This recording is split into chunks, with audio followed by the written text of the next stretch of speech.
Little Red Riding Hood. Once upon a time, there was a little girl who was loved by everyone who knew her. Her grandmother was so fond of her that she delighted in giving her presents. She made her a beautiful cape and hood of red velvet. The little girl liked it so much that she never went out without wearing it. In time, everyone called her Little Red Riding Hood. Little Red Riding Hood lived with her mother and father in a small cottage near the edge of a large forest. Her father was a woodcutter and worked all day in the forest. Little Red Riding Hood loved her grandmother just as much as her grandmother loved her. Nearly every day she went along the path through the forest to visit her. One day Little Red Riding Hood's mother said, "Little Red Riding Hood, I have put a cake and a bottle of blackcurrant juice in this basket. I want you to take them to your grandmother. She is ill, and they will do her good."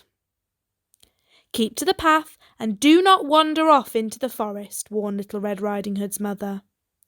"Don't worry, I shall take care," promised Little Red Riding Hood as she took the basket and waved goodbye to her mother. Before she had gone very far along the path through the forest, Little Red Riding Hood met a wolf. She had never seen a wolf before, and she did not know what a wicked creature he was. She thought he was a large dog, and she was not in the least afraid of him. "Good morning, Little Red Riding Hood," said the wolf. "Good morning, sir," she replied. "Where are you going to so early in the morning?" asked the wolf. "To my grandmother's," Little Red Riding Hood replied. "And what have you got in your basket?" the wolf went on. "A cake and a bottle of blackcurrant juice," said Little Red Riding Hood. "Grandmother is ill, and Mother sent these to help her to get well again."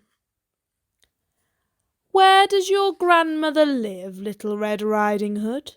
continued the wolf. "Just a little further into the forest," answered Little Red Riding Hood. "Her cottage stands under 3 large oak trees." "What a tender young creature this is," thought the wolf. "She will make a more juicy mouthful than the old woman.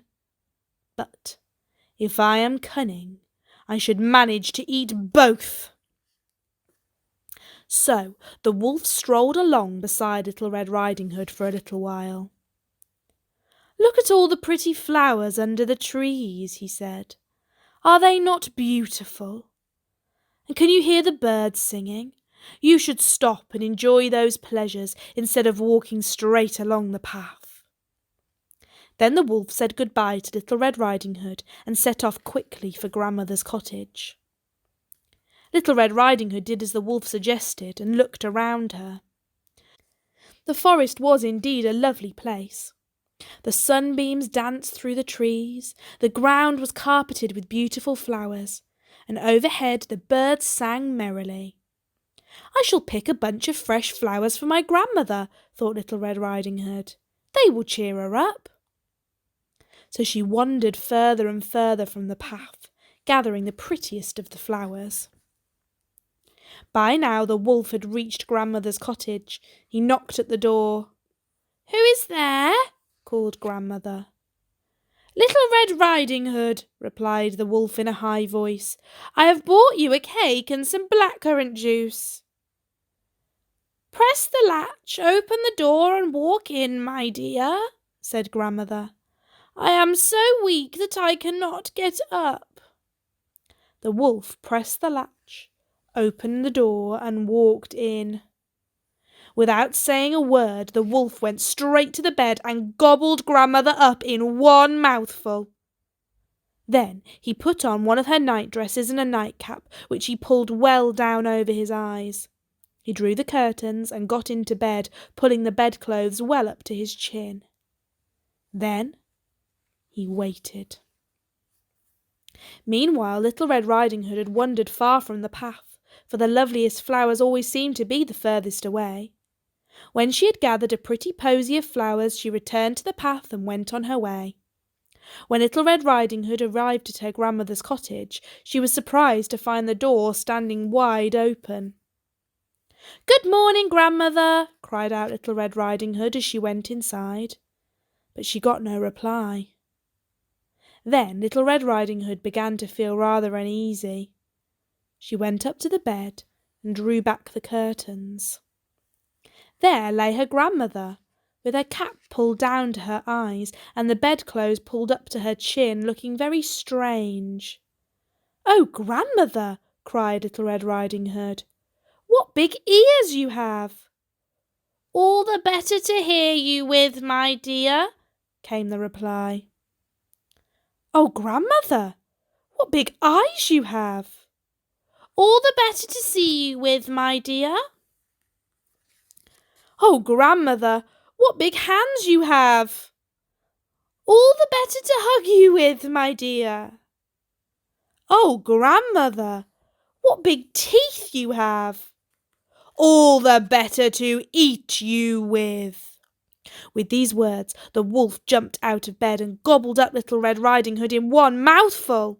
Then he climbed into bed, lay down, and fell fast asleep. Soon he began to snore. He snored so loudly that the cottage shook. Just at that time, Little Red Riding Hood's father was passing nearby. He heard the awful snores coming from the cottage and thought he had better go in to see why Little Red Riding Hood's grandmother was snoring so loudly. When he went up to the bed, he saw the wolf lying there. "You wicked creature!" he cried in a rage. With one blow of his axe, he killed the wolf and pulled him out of the bed.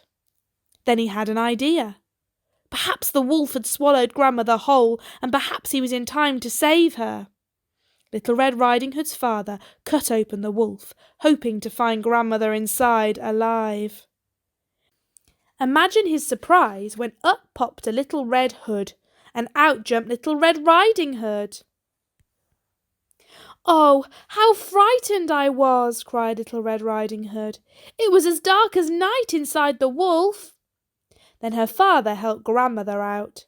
She was still alive, but was feeling very unwell. Little Red Riding Hood and her father put grandmother into bed. They gave her some of the cake and some blackcurrant juice. Soon she was sitting up and feeling much better. They were happy and relieved all to be alive and well. Little Red Riding Hood's father took her by the hand and led her back home.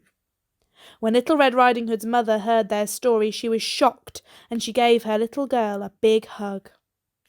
Little Red Riding Hood promised that she would never wander off the path through the forest again, and she never, ever did.